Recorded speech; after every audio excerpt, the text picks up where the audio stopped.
রাধা কৃষ্ণ মিলিত দুই তনু আমি গৌর। আজকের আমার মনের মধ্যে জেগে গেছে হরিনামামৃত রসের আস্বাদন। আপনি আচরি ধর্ম জীবেরও শেখায়, আমি নিজে আচরণ করব। জগৎবাসীকে হরিনামে আমি মাতালে করে দেব। কেন জানো, আমি যদি না হরি বল বলে যদি না নবদ্বীপে আমি নৃত্য গীতি করি, যদি আমি হরি বলে না কাঁদতে পারি, তাহলে নদিয়ার পাষণ্ডীগণ কেউ হরি নামে মাতাল হবে না, পাগল হবে না। তাই শোনো দাদা নিত্যানন্দ, আমার মনের কথায় আমি তোমায় বলি। আমি কি করব জানো দাদা? নিত্যানন্দ একদিকে এসে বললেন, নিমাই রে তুই কি করবি বল? আমি বড় চিন্তায় পড়েছি দাদা। হ্যাঁ রে নিমাই, তুই কি চিন্তা করছিস আমায় বল, আমি তোর দাদা। সবাই বলে আমি পাগল নিতাই, বল কি চিন্তা করছিস? ভাবলাম, ভেবে দেখলাম। কি ভেবে দেখলি? শুনবে দাদা, আমি কি ভাবলাম, কি চিন্তা করলাম শোনো। জীবের ওলা লাগিয়া মোর দাদা নয়নে জল ঝরে। আমি জীবের ওলা লাগিয়া মোর দাদা নয়নে জল ঝরে। ওই জীবেরও লাগিয়া মোর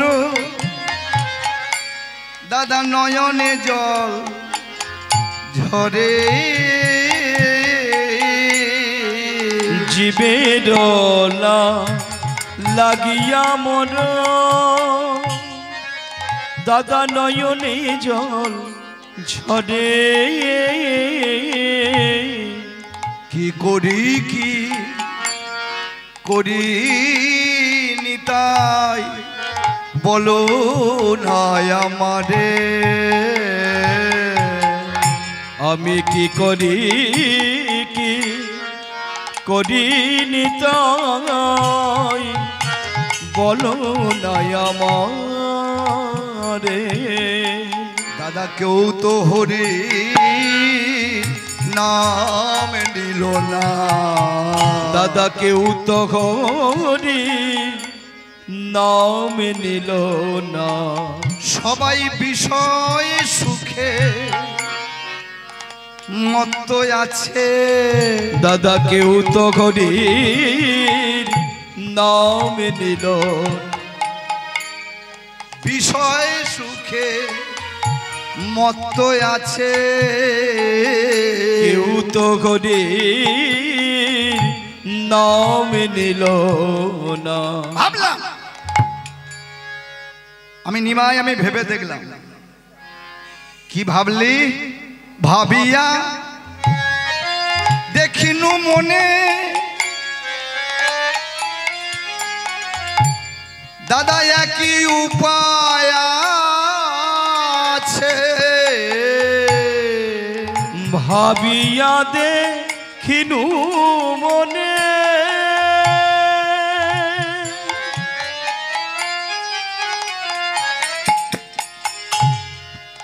একই উপায় আছে। করিব সন্ন্যাস মই যাব কলি হত জীবের পাশে। করিব সন্ন্যাস মই যাব জীব পাশে। আমি বলবো আর বলাইব, নামে বলবো বলাইব, নামে বলবো আর বলাইব, নামে বলবো বলাইব। ওই কলি হত জীবের পাশে, নামে বলবো বলাইব। ওই কলি হত জীবের দ্বারে, নামে বলবো বলাইব। ওই কলি হত জীবের দ্বারে, নামে বলবো বলাইব। ওই কলি হত জীবের দ্বারে, একবার নিতাই গৌর হরি হরি, নামে বলবো আর বলাইব। কলিহত জীবের দ্বারে, নামে বলবো আর বলাইব। ওই না কলিগত জীবের দ্বারে, নামে বলবো আর বলাইব। ওই না কলিগত জীবের নামে কাছে, বলবো আর বলাইব। ওই কলিগত জীবের নাম কাছে, বলবো আর বলাইব। ওই কলিগত জীবের নাম কাছে, বলবো আর বলাইব। ওই কলিগত জীবের কাছে, বলবো আর ওই বলাইব। কলিগত জীবের কাছে, নামে বলবো আর বলাইব। নামে বলবো বলাইব। করিব নাশময়ী যাব জীব পাশে, যাব জীব পাশে।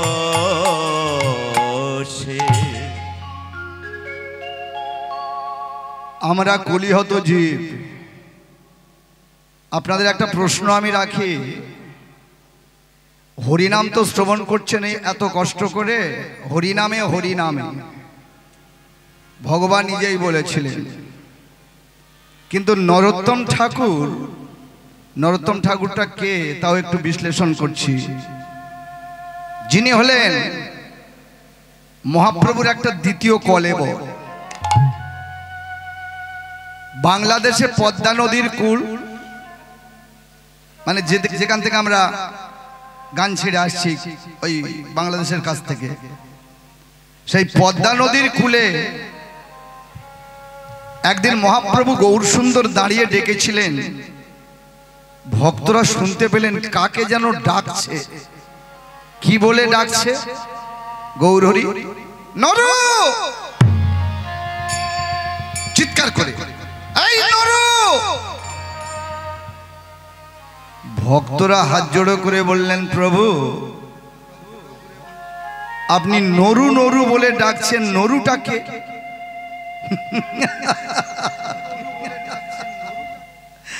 ভক্তগণ, আমার দ্বিতীয় কলেবর, আমি জন্ম লাভ করব নরোত্তম ঠাকুর রূপে, তাই আমি ডেকে উঠলাম নরু বলে, মানে নরোত্তম।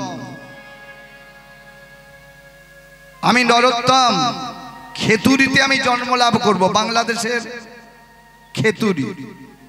কথায় বলে বাবা, রোগের মধ্যে টিবি আর মানুষের মধ্যে ইবি। তখনকার দিনে যদি কারো টিবি হতো, টিবি রোগ, যক্ষা রোগ, তখনকার দিনের ব্যক্তিরা বলতো এ ব্যাটার বাঁচবে না, রাজরোগে ধরেছে, এ মারা যাবে। কিন্তু এখন আর কোনো ব্যাপার নেই, ঔষধ উঠে গেছে, সেরে যায়। তাই তখনকার দিনের বাণী, রোগের মধ্যে টিবি, মানুষের মধ্যে ইবি। ইবি মানে ইস্ট বেঙ্গল। যত যত মহাপুরুষের জন্ম কিন্তু এই বাংলাদেশে, এমনকি গৌরহরির পৈতৃক বাড়ি বাংলাদেশে, অদ্বৈতাচার্যের বাড়িও বাংলাদেশে, শ্রীবাস পণ্ডিতেরও বাড়ি বাংলাদেশে। কার বাড়ি কথা বলবেন? সব ভক্তদের বাড়ি ছিল বাংলাদেশে। তাই তখনকার দিনে বাণী, রোগের মধ্যে টিবি, মানুষের মধ্যে ইবি মানে ইস্ট বেঙ্গল। তা সেই ইস্ট বেঙ্গলে ওই খেতুরিতে জন্ম লাভ করেছিলেন নরোত্তম। তিনি আমাদের উদ্দেশ্য করে বলেছিলেন, কোটি জন্ম, এটা আমার কথা নয়, তার বাণী, কোটি জন্ম করো যদি হরির নাম সংকীর্তন, তথাপি নাহি মিলবে ব্রজের ব্রজেন্দ্র নন্দন। আপনারা যে এই কষ্ট করে রোদ ভুগে হরিনাম শুনছেন, নরোত্তম ঠাকুর এটা কি বলল গো? একটা জন্ম নয়, দুটো জন্ম নয়, তিনটে জন্ম নয়, 100 জন্ম নয়, লাখো লাখো জন্ম নয়, কোটি কোটি জন্ম যদি করো হরির নাম সংকীর্তন, তথাপি নাহি মিলবে ব্রজের ব্রজেন্দ্র নন্দন। তাহলে কেন আপনারা বসে আছেন? কেন এই কমিটির বাবারা কষ্ট করে বাড়ি বাড়ি ভিক্ষা করে হরিনাম যজ্ঞ দিচ্ছেন? উদ্দেশ্য তো একটা থাকবে। যেখানে 100 জন্ম, কোটি কোটি জন্ম হরিনাম করলে যদি হরির না পাওয়া যায়, তাহলে কেন এই কষ্ট করে পয়সা খরচা করে হরিনাম দেওয়া? তারপরেই লিখলেন নরোত্তম ঠাকুর, বলে উপরের শ্লোকটা তো শুনলে বাণীটা, কিন্তু নিচের বাণীটা একটু ভালো করে পড়ে নাও। কি লেখা আছে শোনো বলি। তারপরেই লিখলেন কি, নিত্যানন্দের আনুকূল্যে ভজে যে নিত্যানন্দের আনুকূল্যে ওকে কলির যে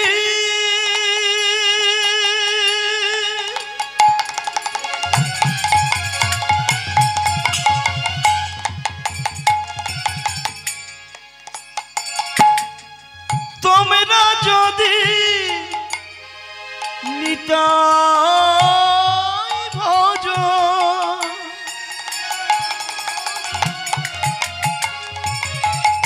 এ জন্মে তোমরা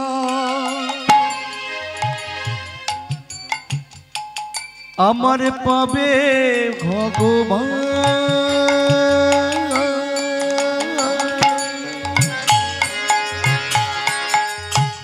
নিত্যানন্দের আনুকূল্যে ওগো ভজে যে জন অনায়াসে, এখানে অনায়াসে সহজলভ্য, অনায়াসে পায় রাধা কৃষ্ণের চরণ। অনায়াসে পায় রাধা কৃষ্ণের চরণ। গুরুরূপে নিত্যানন্দ। আপনারা এটা জেনে রাখবেন, আপনার দীক্ষা গ্রহণ না করলে দেহ শুদ্ধ হয় না। তাহলে নিত্যানন্দ হলেন, আমি আগেই বলেছি আবার বলছি, জগৎগুরু নিত্যানন্দ। জগতের গুরুদেব হলেন নিত্যানন্দ। তাই আপনারা যখন দীক্ষা গ্রহণ করবেন, ওই যে গুরুদেব এলো কানটা ধরে যখন দীক্ষা দিল, মানে সেই গুরুদেব হলেন নিত্যানন্দ। তাই জগৎগুরু নিত্যানন্দ মানে যার কাছ থেকে দীক্ষা গ্রহণ করবেন, যে ধর্মে হোক, তখনই আপনার দেহটা শুদ্ধ হলো। আর তখনই আমার, এটা আমার বাণী নয়, নরোত্তম ঠাকুর বলেছেন কি, অনায়াসে পায় রাধা কৃষ্ণের চরণ। অনায়াসে পায় রাধা কৃষ্ণের চরণ। তোমরা ভজ ভজ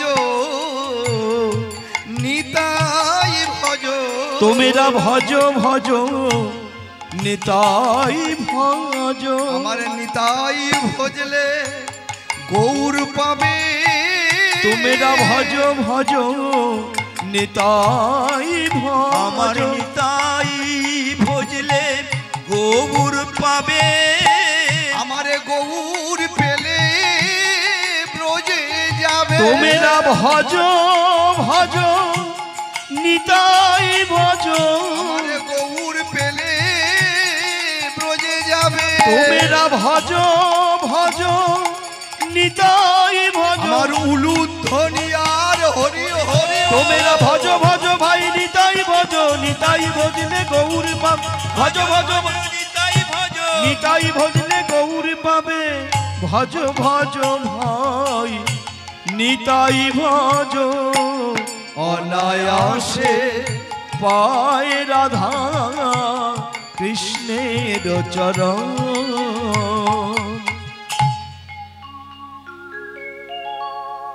তাহলে সহজলভ্য এই হরিনামটা কলিযুগে আমার নিত্যানন্দ দিয়েছিলেন বলে হ্যাঁ গো কলিযুগে কেন হরিনামটাকে শ্রেষ্ঠ করলো বলে এক শাস্ত্রে একটা বাণী আছে কি বাণী বাণীটা হলো কৃতে যজ্ঞাতে বিষ্ণু ত্রেতায়াং যজতে মকই দাপরে পরিচর্যা কলৌ তদধরি কীর্তনা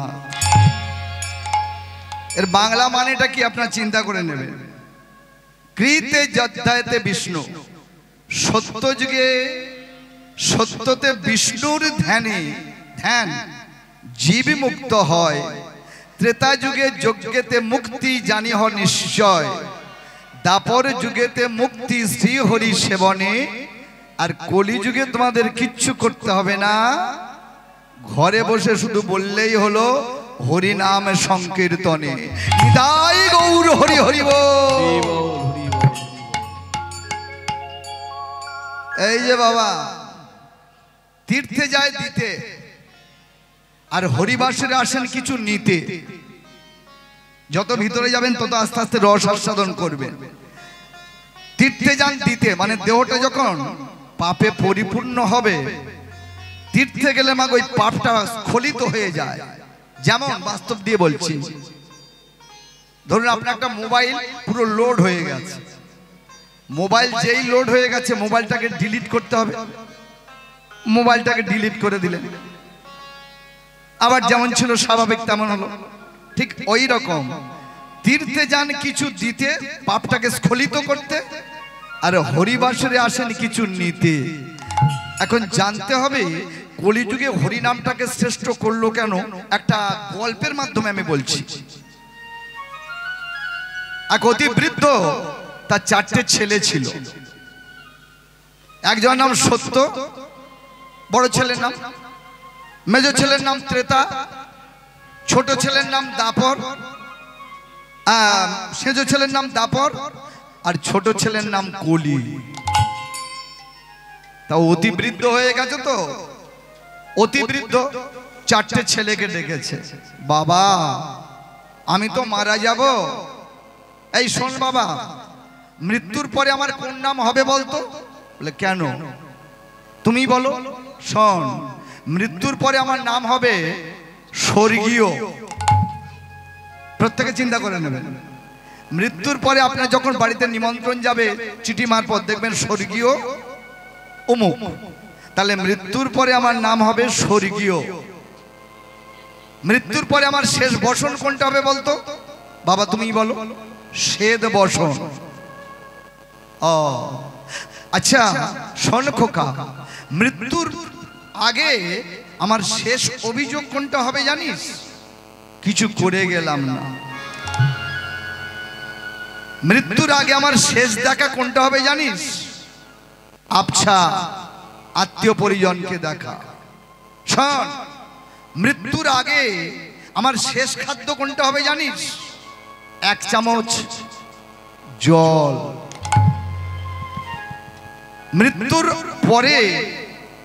মৃত্যুর পরে আমার যুদ্ধের শেষ হবে কোথায় বলতো পরাজয় স্বীকার করব কোথায় মৃত্যুর কাছে পরাজয় শুনে কথা কটা মৃত্যুর পরে আমার শেষ ঠিকানা হবে শ্মশান ভূমি মৃত্যুর আগে আমার শেষ কষ্ট হবে শ্বাসকষ্ট। বুঝতে পেরেছিস তো? মৃত্যুর পরে আমার শেষ ঠিকানা, শেষ দেহটা কি হবে?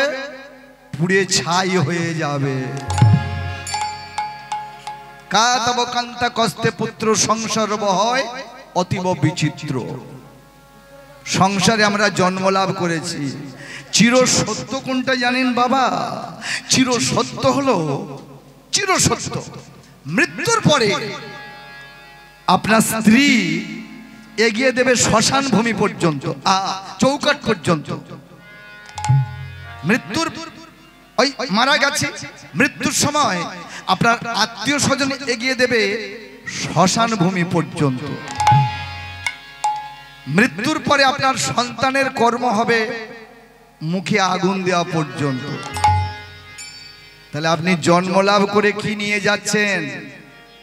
এ জগৎ থেকে যখন পরজগতে যাবেন, বলুন কি সঙ্গে নিয়ে যাবেন? এখানে বৈষ্ণব একটা কলম দিয়ে বলেছিলেন, কি নিয়ে যাব জানো? কর্মফল আর হরিনাম। তা তোরা চারটে ছেলে আমার দাঁড়িয়ে আছিস, আমার কর্মফলের কথা বলবো। এই সত্য দিকা বড় ছেলে, ত্রেতা এদিকে মেজো ছেলে, দাপরের দিকে কলি ছোট ছেলে, আয় আমার আদরের ছেলে, আয় আয় আয় আয়। জানিস বাবা, একটা কথা তোকে দুঃখ করে বলি। কি কথা? আমার জীবনের শেষে এসে দেখি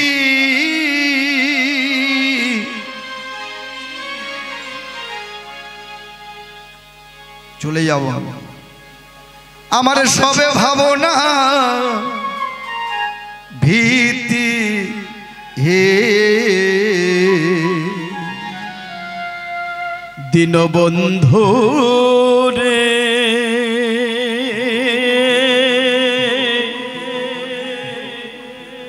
আমি ভেবেছিলাম সমান যাবে দীনবন্ধু রে,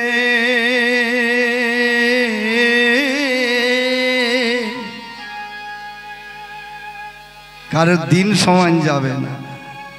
ভেবেছিলাম আমার সমান যাবে দীনবন্ধু রে,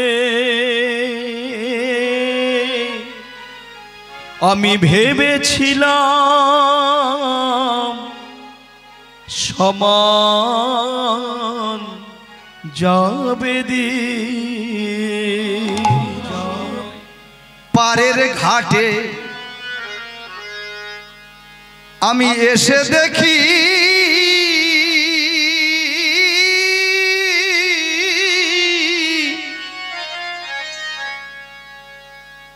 গোবিন্দ মাঝি না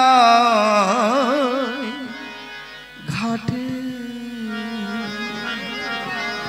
আমি জীবন শেষে পারের ঘাটে এসে দেখি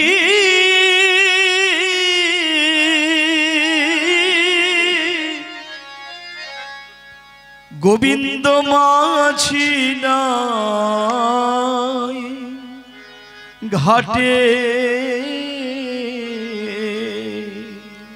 আমি চেয়ে দেখি আমার আয়ু রবি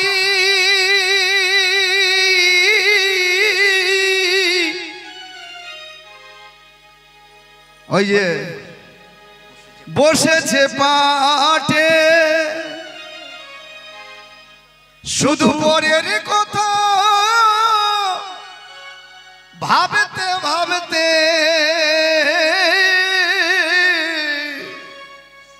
শুধু পরের কথা ভাবতে ভাবতে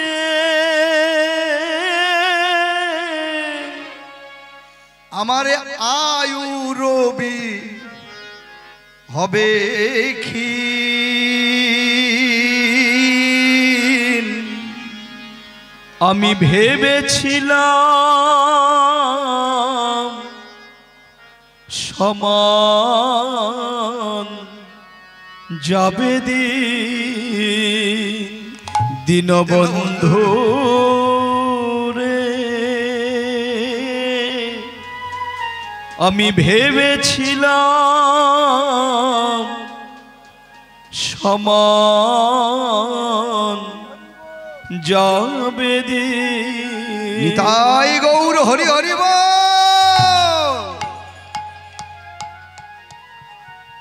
তোরা চারটে ছেলে যখন আছিস শোন বাবা, আমি প্রত্যেককে 10,000 করে টাকা দেব। তুই 10, তুই 10, তুই 10, তুই 10। 1 বছর যদি বেঁচে থাকি, 1 বছর পরে আমি তোদের কাছ থেকে হিসাব নেব। 10,000 টাকা ব্যবসা করে তোরা কে কত লাভবান হয়েছিস আমি একটু হিসাব নেব। নে, বাটোয়ারা করে দিল। 4 ভাইতে 10,000 করে টাকা নিয়ে চলে গেল। 1 বছর গেল, সত্যযুগ এসে গেল। সত্যযুগ এসে মানে সত্য বড় ছেলে, বাবা কি রে খোকা, এই নাও বাবা, তুমি যে 10,000 টাকা দিয়েছিলে না, আমি 5,000 টাকারও ইনকাম করেছি। বাহ বাহ বাহ, ভালো ভালো বাবা, তাহলে তুই এই ব্যবসা করে খা। আমার মেজো ছেলে গেল কোথায়? ত্রেতা। বাবা এই তো আমি। তুই কি করেছিস? বাবা আমিও লাভ করেছি, দাদার মতো আমিও লাভ করেছি। ভালো, তুইও ব্যবসা করে খা। আমার সেজো ছেলেটা গেল কোথায়? দাপর। বাবা এই তো আমি। আয় বাবা, তুই কি করেছিস? বাবা আমিও লাভ করেছি, দাদাদের মতো অতটা না করলেও মোটামুটি লাভ করেছি। যা তুইও চলে যা। কিন্তু হ্যাঁ রে, আমি বাবা যাকে ভালোবাসি, আমার ছোট ছেলে যাকে আমি বেশি ভালোবাসি, বাবা মা বেশি ভালোবাসে, ছোট ছেলে আদরের দুলাল, আমার সে কলি গেল কোথায়? সত্য যুগে এসে বলেন বাবা তোমার ছোট ছেলে আদরের ছেলে আদরে আদরে বাঁদর করে ফেলেছে। বলে তার মানে দেখবে, দাঁড়াও দেখাচ্ছি। ছুটতে গিয়ে ওই কলি ছোট ছেলে, মানে কলি ছোট ছেলে, তার হাতটা ধরে সত্য টানতে টানতে ওই বাবার কাছে এনেছে। হ্যাঁ রে, এ তোর কি অবস্থা? হ্যাঁ, ছেঁড়া জামা গায়ে, উস্কো খুস্কো চুল, অস্থি চর্মসার দেহ, কি হয়েছিল তোর? আর যাকে ওসব কথা বাদ দিয়ে আমি তোকে জিজ্ঞাসা করছি যে 10,000 টাকা দিলাম, সে টাকাগুলো কি করেছিস? কি হলো রে, মাথা নিচু করেছিস কেন? বাবা বল না। টাকাগুলো তো নেই বাবা। হ্যাঁ, টাকা নেই না, শুধু তাই নয় বাবা, আরো আমি ঋণ করেছি, ঋণ ঋণ প্রচুর ঋণ। ও সত্য, হ্যাঁ দেখ দেখ তোর ছোট ভাইয়ের অবস্থাটা দেখ। 10,000 টাকা তো সব খেয়ে ফেলেছে, আবার নাকি ঋণ করে বসেছে। তাহলে একে দিয়ে আর ব্যবসা হবে না। এই সত্য, এই কলির দিয়ে আর ব্যবসা হবে না। এ যুগে শুধু সত্য বলতে ভয় পাবে। বাবা আপনারা চিন্তা করবেন, সত্য যুগের জীব মিথ্যা বলতে ভয় পেত, ত্রেতা যুগের জীব মিথ্যা বলতে ভয় পেত, দাপরের মানুষ মিথ্যা বলতে ভয় পেত। কিন্তু এই যে কলির মানুষ আমরা, আপনারা, আমরা সত্য বলতে ভয় পাই। কি মা, তাই না? সত্য যুগের মানুষ ওই মিথ্যা বলতে ভয় পেত, ত্রেতা যুগের মানুষ মিথ্যা বলতে ভয় পেত, দাপরের মানুষ মিথ্যা বলতে ভয় পেত। আর আমরা কলির মানুষ, আমরা মনুষ্য, ব্রহ্মার পুত্র মনু, তার থেকে আমাদের সৃষ্টি, আমরা মনুষ্য। মনুষ্য মানে তনয় বা পুত্র, কিন্তু আমরা কলির মনুষ্য, আমরা সত্য বলতে ভয় পাই। ব্যবসা হবে না। এই শোন সত্য বড় ছেলে, ত্রেতা মেজো ছেলে, দাপর সেজো ছেলে। তোদের ছোট ভাই বলে কথা, ওকে দিয়ে তো কিচ্ছু করা যাবে না। তা আমি মৃত্যু পথযাত্রী, আমি একটা কাজ করি কি না, আমার এই সিন্ধুকের চাবিকাঠিটা আমি ওর হাতে দিয়ে গেলাম। সারা জনম যে আমি সঞ্চয় করে রেখেছি এই সিন্ধুকের মধ্যে, শোন বাবা, তোরা 3 ভাই উপার্জন করে খেতে পারবি। তোর ভাইকে যতবার টাকা দেবো ওর লোকসানে মানে অবিরাম ক্ষয় করে দেবে। তাই আমি এই সিন্ধুকের চাবিকাঠিটা ছোট ছেলের হাতে দিয়ে গেলাম। শোন বাবা, সিন্ধুকের মধ্যে অমূল্য সম্পদ আছে। যতদিন বাঁচবি ওই চাবি দিয়ে সিন্ধুকটা খুলবি, আর সারা জনম তুই একেবারে ভালোভাবে চলতে পারবি। ঠিক ওই রকম বাবা কেন আমাদের হরিনামটাকে শ্রেয় করলো? ওই যে ভাগবতের কথা, সত্যতে বিষ্ণুর ধ্যান, বিষ্ণুকে ধ্যান করে সত্যের জীব ভগবানকে পেয়েছিল। ত্রেতাতে যজ্ঞেতে মুক্তি জানিহ নিশ্চয়। ত্রেতা যুগে রাজসূয় অশ্বমেধ যজ্ঞ করে মানবেরা মুক্তি পেয়েছিল। দাপরেতে হরির সেবনে, হরিকে সেবা দিয়ে মুক্তি পেয়েছিল। কিন্তু বাবা মার ছোট ছেলে আপনারা আমরা, বাবাটাকে ঈশ্বর পরম কৃষ্ণ সচ্চিদানন্দ বিগ্রহম অনাদির আদি গোবিন্দম সর্বকারণের কারণম, তিনি হলেন আমাদের জগৎপতি, তিনি হলেন আমাদের জগৎ পিতা, বিশ্বপিতা ভগবান শ্রীকৃষ্ণ কলিতে গৌরাঙ্গ। আর তিনি বললেন আমার এই ছোট ছেলেকে আমি আর কিচ্ছু করতে দেব না। হরি নামরূপ সিন্ধুকের চাবিকাঠিটা আমি ওর হাতে দিলাম, আর এই প্রেমের সাগরের বাক্সটা আমি ওর হাতে দিলাম। যত খুলে বার করবি ততই দেখবি হরিনামে তোরা মত্ত হয়ে আর হরিনামের দ্বারা ঊর্ধ্বগতি লাভ করবি। হরিনাম মহা ঔষধি। আমরা প্রত্যেকে ভবব্যাধিতে আক্রান্ত, ভবরোগে, এই ভবরোগে আক্রান্ত বলে তাই ভগবান বললেন এই রোগের নির্মূল করার একমাত্র পথ হলো হরিনাম। আচ্ছা, আপনারা বলতে পারবেন ওই যে গৌরহরি করেছিল কি আপনাদের মতো ভক্তগণকে নিয়ে? কি হুঙ্কারে বজ্রধ্বনি, ওই নাই আমার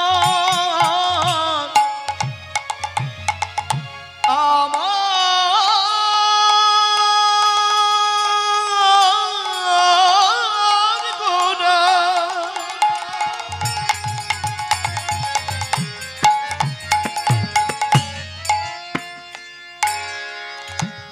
সচির দুলালিয়া গোরা,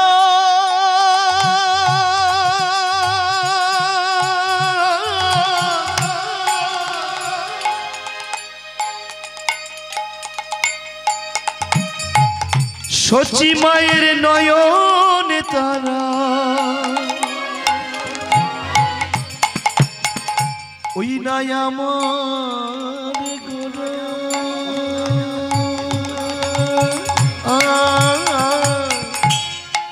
হুঙ্কারে বজ্রধ্বনি হয় মোহ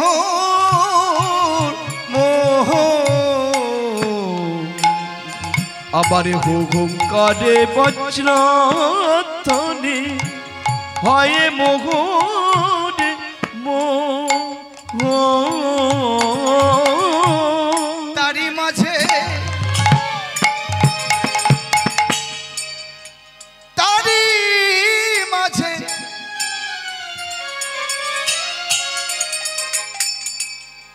তারি মাঝে নাচে আমার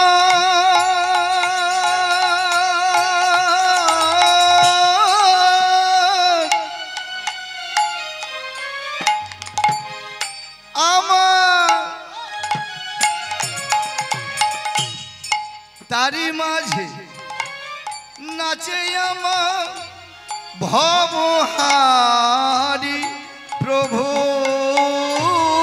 তারি মাঝে নাচে আমার ভবঘারী প্রভু। দেখো গৌরাঙ্গ নাচে রে, আমার গৌরাঙ্গ নাচে রে, এই দুপুরবেলায় গৌরাঙ্গ নাচে রে, আমার গৌরাঙ্গ নাচে রে, হেমে দণ্ড বাহু তুলে গৌরাঙ্গ নাচে রে, হেমে দণ্ড বাহু তুলে গৌরাঙ্গ নাচে রে, আমার গেমে দণ্ড বাহু তুলে গৌরাঙ্গ নাচে রে, হেমে দণ্ড বাহু তুলে গৌরাঙ্গ নাচে রে, নিত্যানন্দ নাচে রে, আমার নিত্যানন্দ নাচে রে, জগদগুরু নিত্যানন্দ নাচে রে, নিত্যানন্দ নাচে রে, বগল বাজায় রে, নিতাই বগল বাজায় রে, নদীয়ারে পথে নিতাই বগল বাজায় ওই রে, নদীয়ার পথে নিতাই বগল বাজায় রে, আবার নদীয়ারে পথে নিতাই বগল বাজায় রে, আবার নদীয়ার পথে নিতাই বগল বাজায় রে,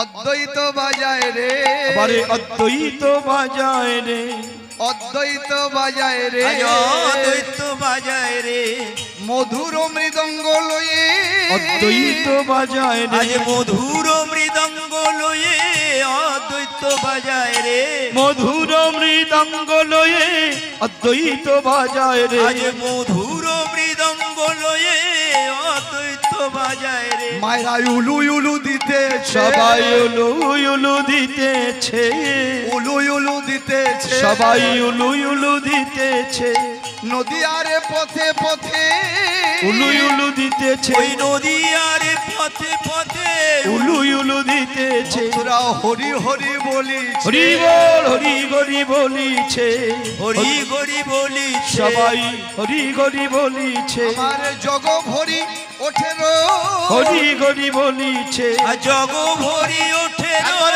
নিতাই গৌর হরি ওই জগবরি ওঠেরো, হরি হরি বলিছে, আবার জগবরি ওঠেরো, উলু উলু দিতেছে, আবার জগবরি ওঠেরো, হরি হরি বলিছে, ওই জগবরি ওঠেরো, উলু উলু দিতেছে, জগবরি ওঠেরো, হরি হরি বলিছে, ওই জগবরি ওঠেরো, উলু উলু দিতেছে, ওই জগবরি ওঠেরো, হরি হরি বলিছে, আবার জগবরি ওঠেরো, হরি হরি বলিছে, সবাই হরি হরি বলিছে, আবার তারি মাঝে তারি মাঝে নাচে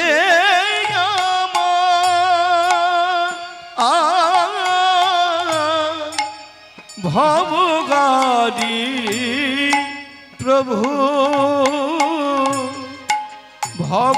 ভবঘারী প্রভু। তাহলে আপনারাই বুঝে দেখুন, আমরা কলির জীব, ছোট ছেলে, গৌরহরির আসল সম্পত্তি হরিনাম আমাদের দিয়েছিল। আর এই হরিনামটা দিতে গিয়ে ঠিক এই রকম দুপুর বেলায় গৌরহরি বসেছেন পুরী ধামে। আপনারা অনেকে পুরীতে গেছেন। পুরীর যে গম্ভীরা, যে গম্ভীরার মধ্যে মহাপ্রভু থাকতেন, সেই গম্ভীরার মধ্যে বসে রায় রামানন্দ স্বরূপ দামোদরকে ডাক দিলেন, রামানন্দ তুমি আমার পরম ভক্ত, স্বরূপ দামোদর তুমি আমার পরম ভক্ত, তাই তোমাদের কাছে জানতে চাই একটা ভক্তের কাহিনী আমাকে শোনাও। বলে কেন প্রভু, ভক্তের কাহিনী শুনবেন কেন? বলে রামানন্দ কেন শুনবো জানো? কথায় আমরা বলি না, ভক্ত আমার মাতা পিতা, ভক্ত আমার গুরু, ভক্তই রেখেছেন নাম বাঞ্ছা কল্পতরু। একদিন মাগো দেবর্ষিপাদ নারদ মুনি ওই গোলক বৈকুণ্ঠে গিয়ে নারায়ণকে জিজ্ঞাসা করছে, প্রভু একটা কথা জিজ্ঞাসা করব, বলো। নারদ মুনি কিছু বলবে? হ্যাঁ প্রভু বলতে পারবেন। আপনার গুরুকে? নারায়ণ বললেন, ও নারদ, আমার গুরুকে তুমি জানো না? না। তাহলে তুমি একটা কাজ করো। কি কাজ প্রভু? সোজা মরতে যাবে গোদাবরী নদীর কূলে।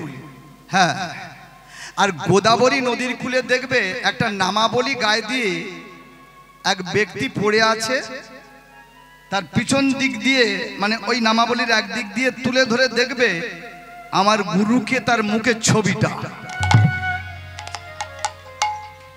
নারায়ণের কথা শুনে দেবর্ষি নারদ করলো কি, সোজা একেবারে মর্তধামে গোদাবরী নদীর কূলে গিয়ে হাজির। দেখছে হ্যাঁ প্রভু মিথ্যা বলেনি, নামাবলী গায়ে দিয়ে একজন পড়ে আছে, তাহলে এই আমার নারায়ণের গুরু, কৃষ্ণের গুরু, দেখতে হবে। যেই একদিক পূর্ব দিক দিয়ে উত্তোলন করেছে নামাবলীর কোন কানাটাকে, দেখছে দুজোড়া চরণ। বলে যা বাবা, এদিকে দুজোড়া চরণ, তাহলে পশ্চিম দিকে মনে হয় মাথা আছে, দেখি মুখটা আছে। দেখছে এদিকেও দুজোড়া চরণ, পা, তাহলে নিশ্চয়ই উত্তর দিকে আছে। দেখছে এদিকেও দুজোড়া চরণ, তাহলে দক্ষিণ দিকে। যেদিকেই দেখে মা চরণ দেখতে পায়। দুঃখিত মনে দেবর্ষি নারদ সোজা ছুটে গেলেন গোলক বৈকুণ্ঠে। নারায়ণের কাছে গিয়ে বললেন, প্রভু আপনি বললেন আপনার গুরু ওই গোদাবরী নদীর কূলে নামাবলী মুড়ি দিয়ে পড়ে আছে, কিন্তু আমি তো চরণ দেখলাম, বদন তো দেখতে পেলাম না। ও নারদ, তুমি বদন দেখতে পাওনি? না, এক কাজ করো। কি? আবার চলে যাও। কি করব? না, গোদাবরীর কূলে গিয়ে ওই গোদাবরী থেকে আঁচলা ভরে জল তুলে নেবে। হ্যাঁ, আঁচলা ভরে জল তুলে নিয়ে তুমি উপরে উঠে আসবে, আর উপরে উঠে এসে ওই জলের দিকে তাকিয়ে দেখবে। যেই তাকিয়ে দেখবে অমনি আমি নারায়ণ বলছি, আমার গুরুদেবকে তুমি ওই জলের মধ্যে দেখতে পাবে।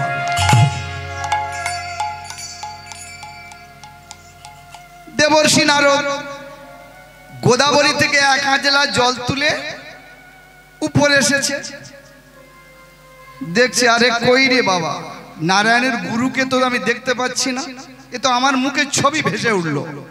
আমার মুখের ছবি, গুরুকে তো দেখতে পাচ্ছি না, কোথায় কোথায় কোথায় কোথায়। দূর বাবা, যাই নারায়ণের কাছে যাই। সোজা নারায়ণের কাছে গিয়ে বললেন, হে প্রভু আমি তো গুরুদেবের দেখতে পেলাম না, আপনার গুরুকে, এ তো আমার মুখের ছবি। নারায়ণ বললেন, নারদ আমার গুরুকে দেখতে পাওনি না?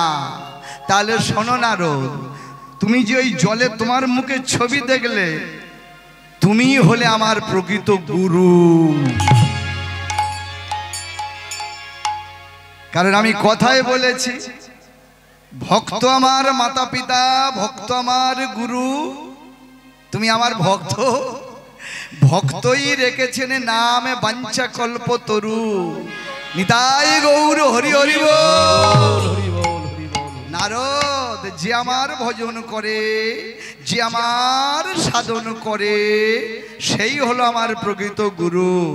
তা এখানেও আমার গৌর সুন্দর ওই যখনই স্বরূপ দামোদরকে বললেন, স্বরূপ দামোদর তুমি একটা ভক্তের কথা শোনাও, তখনই স্বরূপ দামোদর বললেন, প্রভু ভক্তের কথা কেন শুনবেন? বলে আমি শুনতে চাই, আমার মনে বড় আশা। তাহলে শুনুন প্রভু, এমন একটা ভক্তের কথা বলবো যে ভক্তের জন্য দক্ষিণ ভারতের একটা মন্দিরের দরজা ঘুরে গিয়েছিল। যেদিকেই ভক্ত ঘোরে মন্দিরের দরজাটাও সেদিকেই ঘুরে যায়। বলে কি ব্যাপার, সে কি? ভক্তের জন্য মন্দিরের দরজা ঘুরে যায়? হ্যাঁ, সেই জায়গাটা কোথায়? বলে প্রভু পন্টরপুর বলে একটা জায়গা, পন্টরপুর, সেখানে ভক্তের জন্য ভগবানের মন্দিরের দরজাটা ঘুরে গিয়েছিল। আমাকে শোনাও, শোনাও তাহলে। তাহলে শুনুন প্রভু, যে ভক্তটার নাম হলো বামদেব। বামদেবের একটা নাতি ছিল, তার নাম হলো নামদেব। তবে মা, তখনকার দিনের কথা তো, বিধবার গর্ভে ইনি জন্ম লাভ করেছিলেন, সধবার নয়। অল্প বয়সে বিধবা হয়েছিলেন, বিধবার গর্ভে এই নামদেবের জন্ম। কি অবস্থাটা দেখুন। ওই পন্টরপুরে বামদেব করে কি, রাধা মাধবের বিগ্রহ। প্রভু শুনছেন তো? হ্যাঁ বলো। রাধা মাধবের বিগ্রহ আছে, আর ওই বিগ্রহের সম্মুখে বসে বামদেব অবিরাম কৃষ্ণ গুণ কীর্তন গান করে। জয় জয় কেশব মাধব, হে গিরিধারী হে মুরারি। জয় জয় কেশব মাধব হে গিরিধারী হে মুরারি। কেশব মাধব হে গিরিধারে হে মুরারি। জয় জয় কেশব মাধব হে গিরিধারী হে মুরারি। কত লীলা জানো তুমি ওগো লীলাময়,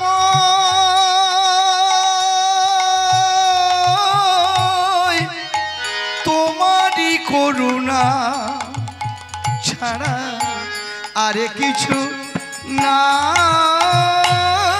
কত লীলা জানো তুমি ওগো লীলাময়,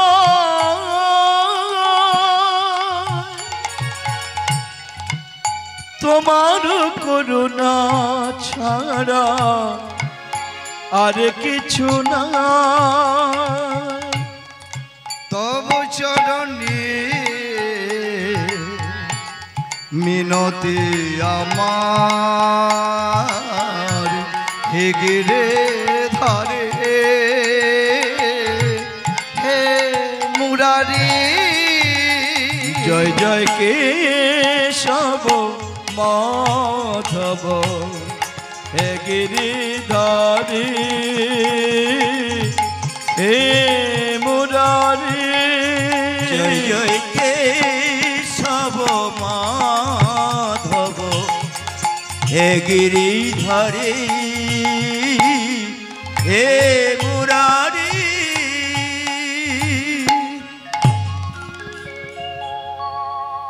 বাবা বাবা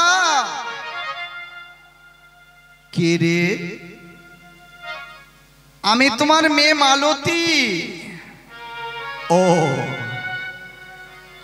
তোর বয়স হয়ে গেছে 8 বছর, আমি তোকে বিবাহ দেব।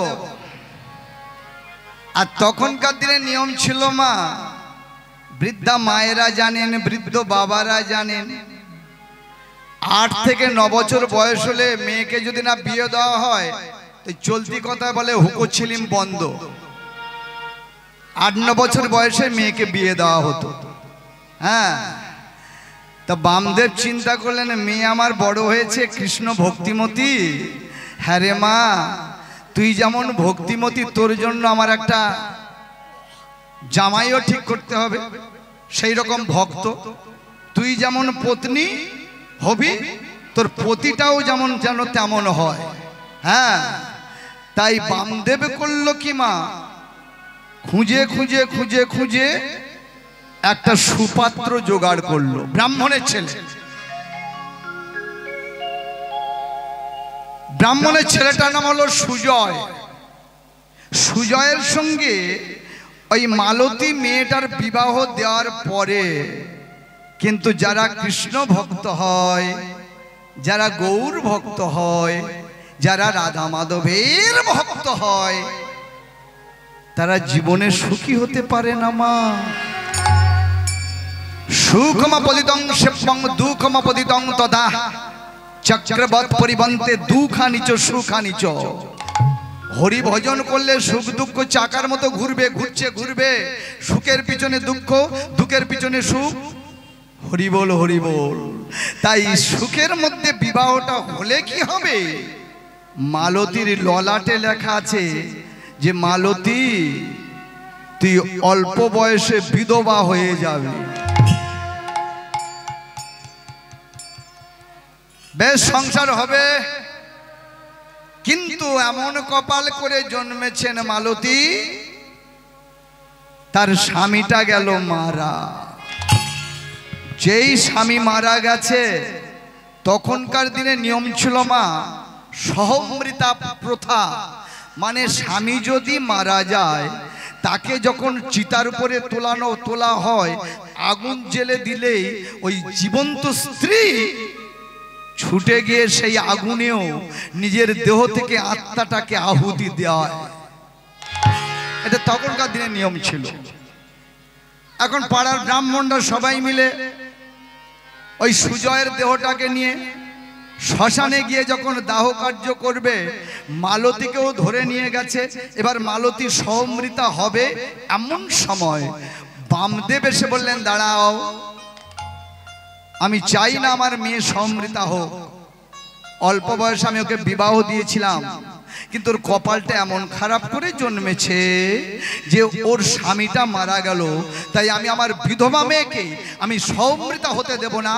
ওকে আমি সঙ্গে নিয়ে আমার ওই কুঁড়ে ঘরে যাব। কেন না, আমার রাধা মাধবের বিগ্রহ আছে, ওই বিগ্রহের সেবা দেবে। আমি হব ওর গুরু, আমি হব ওর পিতা, আমি ওর গুরু, আমি ওর পিতা। আয় মা মালতী, তোকে নিয়ে আমি আমার এই কুঁড়ে ঘরে যাই। মালতীকে নিয়ে যখন কুঁড়ে ঘরে গেছে, বিধবা মেয়ে মালতী, বাবার মেয়ে তো মা, যেমন কৃষ্ণ ভক্ত বাবা তেমনি তার মা, তেমনি তার মেয়ে। মেয়ে বলছে, বাবা আমি একটা প্রশ্ন তোমায় করব। এই বিধবা আমি তো, বল মা। আচ্ছা ভগবান, এই ভগবানের গুণকীর্তন করলে কি তার দুঃখ থাকে? বাবা একটা প্রশ্ন করি, ভগবান যে জন্ম লাভ করেছেন পৃথিবীতে ভক্ত হয়ে, আমি জিজ্ঞাসা করছি ওই ভগবানকে পেতে গেলে মানবের কর্ম কি? আর এখানেই আমার একটা প্রশ্ন, আপনারা আপনার গুরুকে ধরুন, আমি আমার গুরুকেও প্রশ্ন করলাম, গুরুদেব আপনার কাছে আমি প্রশ্ন করি, মালতী যেমন প্রশ্ন করেছে বাবার কাছে, আমিও আপনার কাছ থেকে একটা প্রশ্ন করি। হে গুরুদেব ভবতারণ বাবু, এই কলিযুগে আমরা যে বিজ্ঞান বিজ্ঞান বলে চিৎকার করছি, মোবাইলটা হাতে নিয়েছি, এটাও বিজ্ঞানের দান। তবে সাবধান মা, সেদিন আর নেই। তখনকার আমরা খেলা করতাম ওই কানামাছি বা হাডুডু, আর সেসব খেলা নেই। এখন ঘন্টার পর ঘন্টা মোবাইল ধরে ছেলেরা মোবাইলেতে গেম খেলছে। সর্বনাশ ডেকে আনলো ফ্রি ফায়ার। এই মোবাইল মানে কি জানেন? বলছি শুনুন, বানান করুন। মৌকারে মো, বয়াকারে বা, হর্ষই ল। মৌকারে মানে কি? মোটামুটি। বা মানে কি? বাচ্চা বুড়ো। হর্ষই মানে কি? ইহকাল। ল মানে কি? লন্ড ভণ্ড। মিলেছে কি? মিলেছে, মিলেছে। মোটামুটি, বাচ্চা বুড়োর, ইহকাল, লন্ড ভণ্ড। হরি বল, হরি বল। তাই যে বিজ্ঞান বিজ্ঞান বলে চিৎকার করছি, এই বিজ্ঞান কি তখনকার দিনে ছিল? আমি আমার গুরুকে প্রশ্ন করলাম। যেমন মেয়ে বাবাকে প্রশ্ন করলেন, বাবা ভগবানকে ডাকলে ভগবানকে পাওয়া যায় কি? ভগবান কি সত্যই ছিল? ঠিক ওই রকম আমিও গুরুকে প্রশ্ন করলাম, এই বিজ্ঞানের জগতে বিজ্ঞান বিজ্ঞান বলে আমরা চিৎকার করছি, বিজ্ঞান কি তখনকার দিনে ছিল? গুরুদেব বললেন, শোনো বাবা, বসো। বিজ্ঞানের জন্ম কোথা থেকে আগে বলে নি, শোনো আস্তে। কারণ আর নব সাগরে নারায়ণ সাহিত, লীলাটা থাকবে তত্ত্বের আশ্রয় নিচ্ছি মা। নারায়ণের নাভি থেকে একটা পদ্ম উঠল। আপনাদের ঘরে ছবি আছে, ওই পদ্মের যে নালাটা, এই নালটা, নালের দুটো ভাগ, উপরে 7টা ভাগ, নিচে 7টা ভাগ। উপরের 7টা ভাগ কি কি? আমার হাতের দিকে লক্ষ্য করবেন। উপরের 7টা ভাগ হলো ভূ, ভুব, স্বর্গ, মোহ, তপ, 5, জল, সূর্য। 7টা উপরে, আবার 7টা নিচে। 7টা নিচে কি কি? তল, অতল, সুতল, বিতল, তলাতল, রসাতল, পাতাল।